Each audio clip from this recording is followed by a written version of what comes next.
Сәлем достар, каналыма қош келдіңіздер. Бүгін біз үй жағдайында өте дәмді йогурт дайындайтын боламыз. Еш химиясыз, өте дәмді болып шығады. Йогуртты мен йогуртницада дайындадым. Өте қою болып шықты. Соңына дейін қарап, менімен бірге дайындап көріңіздер.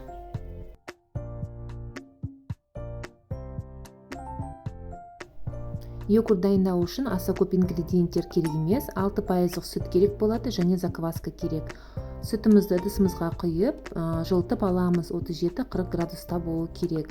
Содан соң закваскамызды қосып, таяқшамен немесе силиконды құрылғылармен араластыратын боламыз.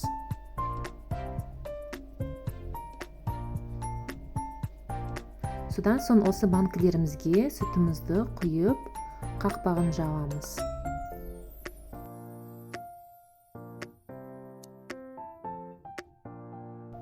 Енді йогуртницамызға бір кеседе жылы суымызды құйып, банкаларымызды орналастыратын боламыз. Қақпағын жауып, 8-9 сағатқа қосып қоямыз. Егер де кешке жақын қойсаңыз, таңертең дайын йогурт болады.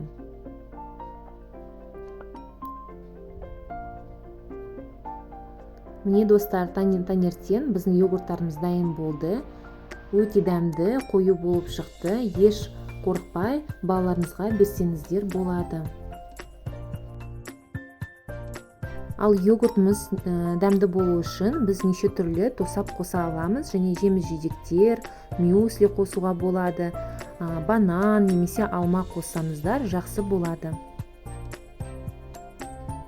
Міне достар, сонымен біздің йогуртымыз дайын болды.